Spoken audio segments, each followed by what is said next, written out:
The impending Artemis II mission, poised to send a 4-person crew around the moon as soon as February, represents a monumental leap in humanity's renewed ambition for lunar exploration.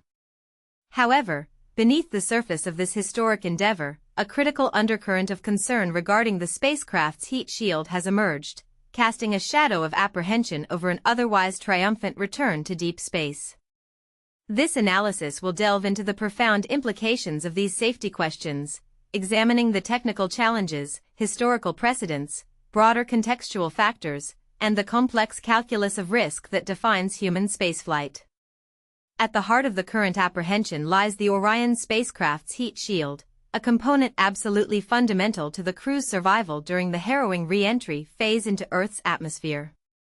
After its journey around the moon, Orion will hurtle back at speeds exceeding 25,000 miles per hour, generating temperatures reaching thousands of degrees Fahrenheit.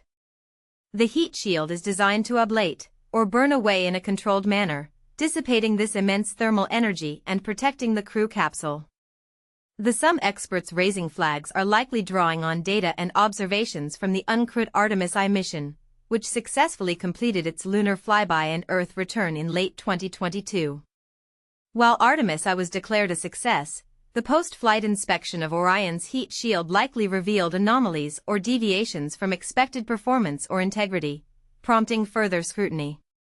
These concerns could range from unexpected erosion patterns, delamination, or issues with the ablative material itself, all of which, even if minor on an uncrewed flight, could have catastrophic consequences with humans aboard.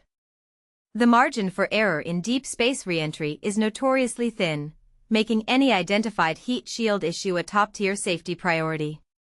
NASA's typical response to such concerns involves rigorous testing, re-evaluation of data, and often, independent review boards to certify flight readiness.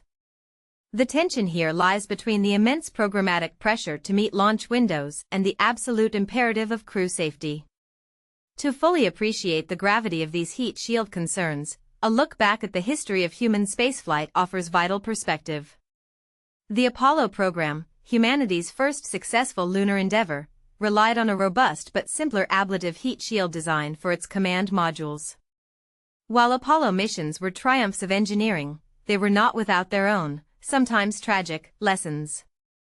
The Apollo 1 fire, though unrelated to re-entry, underscored the inherent dangers and the necessity for painstaking safety protocols. More recently and perhaps more directly relevant, the Space Shuttle program faced its own devastating heat shield failures. The Columbia disaster in 2003, which claimed the lives of all 7 astronauts, was directly attributed to damage to the shuttle's wing leading-edge thermal protection system sustained during launch, compromising its structural integrity during re-entry. This catastrophe etched into NASA's institutional memory the absolute criticality of thermal protection and the dangers of seemingly minor damage. The Orion heat shield, while different in design and scale from the Space Shuttle's tiles or the Apollo capsule's ablator, shares the same fundamental purpose: to be the last line of defense against the fiery crucible of atmospheric re-entry.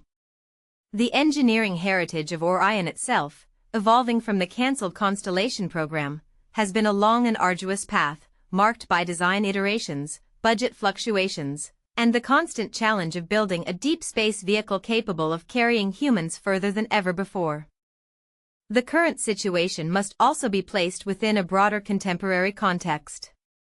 The Artemis program itself is not merely a scientific endeavor, it is a geopolitical statement, reaffirming American leadership in space and setting the stage for international collaboration and competition, particularly with China, which also harbors lunar ambitions. The immense cost of the Space Launch System and Orion, billions of dollars invested over decades, creates significant political and economic pressure to demonstrate progress and deliver results. Delays, while sometimes necessary for safety, can be financially punitive and erode public and political support.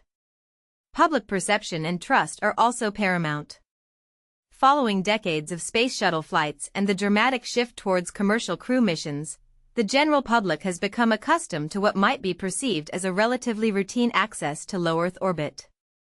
Deep space missions, however, operate on an entirely different scale of risk and engineering complexity. Transparency regarding safety concerns, even when difficult, is crucial for maintaining public confidence in NASA's commitment to astronaut well-being. The ethical dimensions of human spaceflight are always present.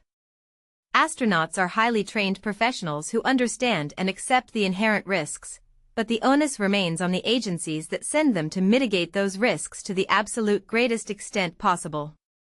Balancing ambitious exploration goals with an acceptable level of risk is a perpetual challenge for any spacefaring nation. What constitutes safe enough is a dynamic and often debated threshold, particularly when pushing the boundaries of technology and human endurance. The very definition of hardcore analysis in this context points to the unyielding realities of engineering physics and the unforgiving nature of the space environment. There are no shortcuts or compromises when it comes to fundamental safety systems.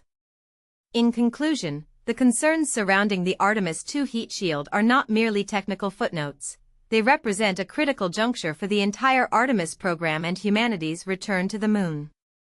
They underscore the immense engineering challenges of deep space exploration, recall painful historical lessons, and highlight the complex interplay of political will, economic pressures, public trust, and the unwavering commitment to astronaut safety.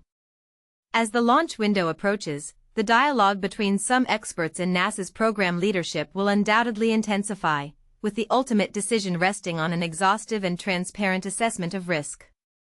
The success of Artemis II hinges not just on its ability to reach the Moon, but on its unequivocal demonstration that humanity can venture into deep space and return safely, having meticulously addressed every conceivable risk, especially the fiery crucible of re-entry.